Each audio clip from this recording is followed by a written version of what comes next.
Hi, everyone.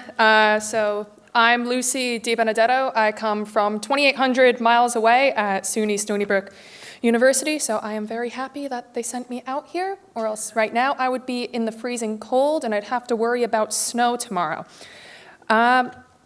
Anyways, like I said, I'm from SUNY Stony Brook University, where I am a teaching assistant for 2 introductory GIS courses. I am a senior studying environmental sciences and GIS, and I'm also a GIS analyst for the Institute of Ocean Conservation Science and their project program, the Shinnecock Bay Restoration Program. Now, I'm not an urban planner, I'm not an architect, so my work is focused solely on marine ecosystems. So the way how I did my work is probably going to be a little bit different than the way everyone else did their data. Now, my focus of my area is on Quantuck Bay, which is a 2-square-mile bay, and I live right near it. So I'm able to see all of the firsthand effects of everything that goes on in the bay. Like most waterways on Long Island, it has a multitude of problems, specifically in water quality. We see harmful algal blooms during the summer months, and ultimately, they negatively impact the water quality. Now, this area is highly desirable because we are located within the Hamptons, and that's where all these celebrities own homes, and everyone with money wants to own their second, their third, their fourth, their 10th. Everyone wants a house out there. And even with the area being desirable, the water quality is bad as the water is stagnant from the very small width of canals, but people don't care because they're in the Hamptons and because they're on the water. I'll save you all from individually going through all of the research questions, but I wanted to raise 2 major concerns of mine: water quality and the locations of state Superfund sites. And I also wanted to see the areas that tend to see thermal pollution and reduced water quality. For the sake of this purpose, even though I do include state Superfund sites, I'm going to quickly go through them and spend the bulk of the time on water quality. I used ShiRP's data and data from local governments to complete this iteration of my project. Now, this is the 3rd iteration of this project. Prior versions have been given in December 2017 and November 2018. 2 more will be given further along this year. One will be in April, and the other will be in July at the 2019 user conference. Because I'm a resident of the area, and because the Institute of Ocean Conservation Science is a policy-oriented and research lab, just a side note about them, my lab's principal investigator, Ellen Pickich, wrote a 2005 Washington Post front page article on the state of our oceans, and it's a really interesting read, so I suggest you all to read that. Side note ended. I had to keep the many considerations in mind. Ideally, we want to restore the bay without requiring residents to move, and we also need to adhere to local and state regulations.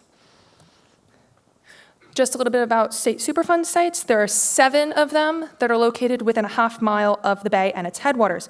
Several of them are still active, and ultimately the activities that occur at these sites can and will leach into the groundwater, the rivers, and the bay.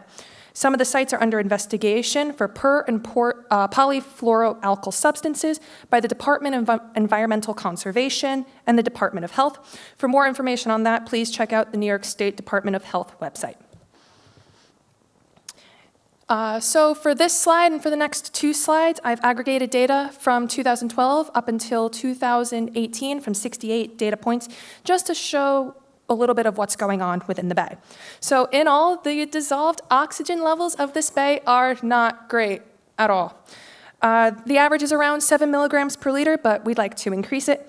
These levels are directly affected by algal blooms, as no photosynthetic processes occur after the algae appears, and then the algae just settles down to the bottom of the bay. A cyclical pattern has been seen where levels peak and then decrease for 2 years, and then they repeat again. We have seen this 3 times so far.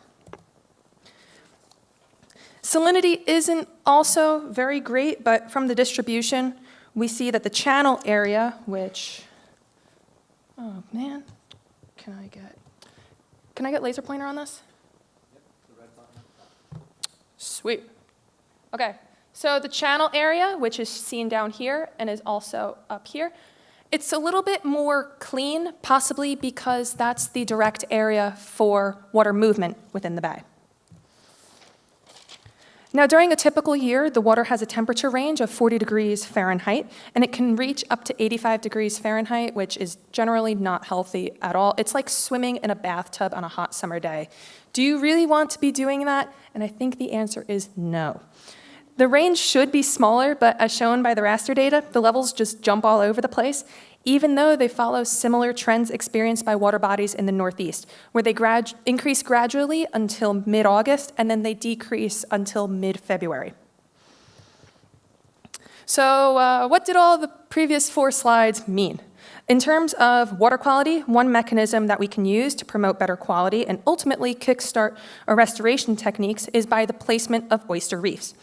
We have 2 reefs in 2 different areas within the region, and both have taken very well.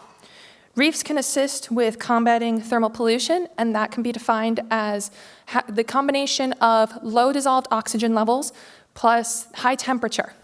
You put those together, ecosystems just don't want to thrive there.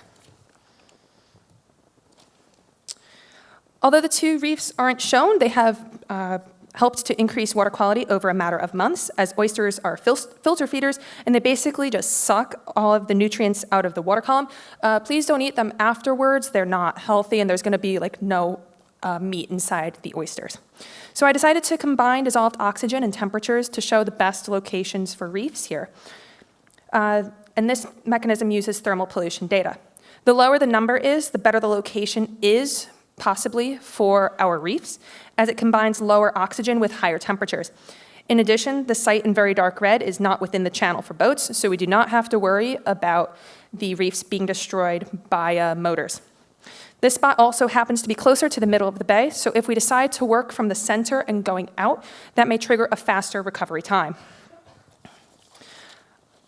I can go on and on and on and on and on about remediated sites because I live directly behind all 7 of these sites, but I'm really not going to do that, and I'm just going to save you guys a whole bunch of time.